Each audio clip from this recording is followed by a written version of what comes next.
Say to yourself, oh, man, look, I know you and that girl got a real connection. I know y'all vibe, but that's your girl's cousin. So I love you too much to let you do that. It's like you say to yourself, hey man, look, I know you want to eat that pizza and it'll be really good, but I can't let you eat that, man, because if you eat that pizza, you're going to feel like shit, and I love you too much to let you eat that. Self-love is, hey, look, I know you got a test on Monday, and I know you really want to go out with your friends. It's Saturday night, you want to go out, but if you fail that test, you're not going to feel good about yourself. I love you too much to let you go out tonight.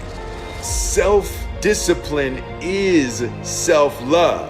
If you want to be happy, you have to love yourself, which means you have to discipline your behavior.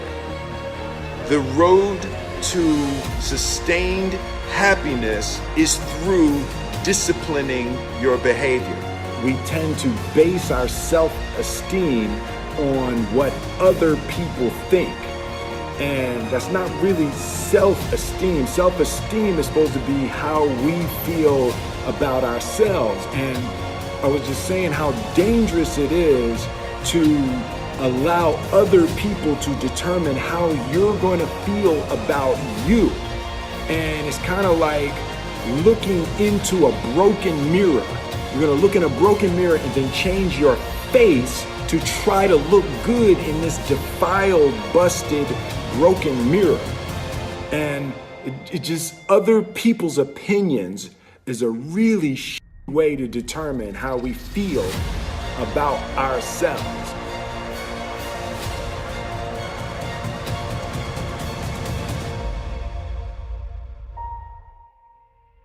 It don't matter whose fault it is that something is broken if it's your responsibility to fix it. For example, it's not somebody's fault if their father was an abusive alcoholic, but it's for damn sure their responsibility to figure out how they're going to deal with those traumas and try to make a life out of it. It's not your fault if your partner cheated and ruined your marriage, but it is for damn sure your responsibility to figure out how to take that pain and how to overcome that and build a happy life for yourself.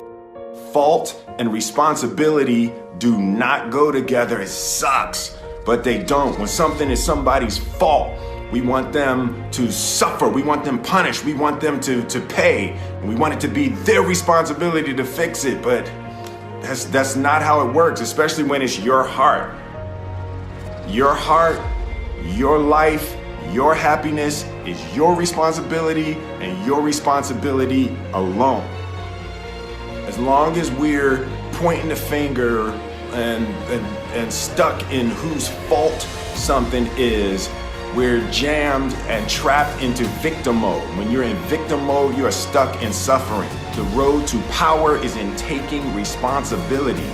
Your heart, your life, your happiness is your responsibility and your responsibility alone.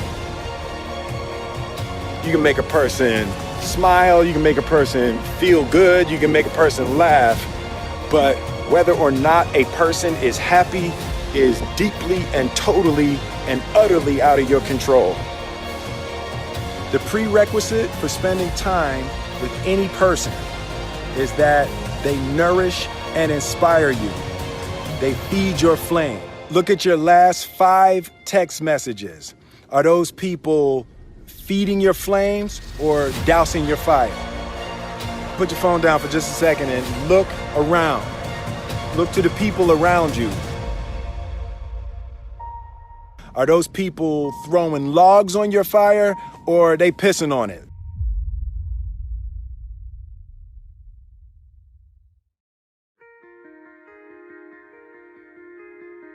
I want my life, I want my work, my family, I want it to mean something. And it's like, if you are not making someone else's life better, then you're wasting your time. The separation of talent and skill is one of the greatest misunderstood concepts for people who are trying to excel, who have dreams, that want to do things. Talent you have naturally. Skill is only developed by hours and hours and hours of beating on your craft. You don't try to build a wall. You don't set out to build a wall. You don't say, I'm going to build the biggest, baddest, greatest wall that's ever been built. You don't start there. You say, I'm going to lay this brick as perfectly as a brick can be laid. There will not be one brick on the face of the earth that's going to be laid better than this brick that I'm going to lay in this next 10 minutes. And you do that every single day. And soon you have a wall. And soon you have a wall. And I think psychologically, the advantage that gives me over a lot of people that I have been in competition with in different situations is it's difficult to take the first step when you look how big the task is.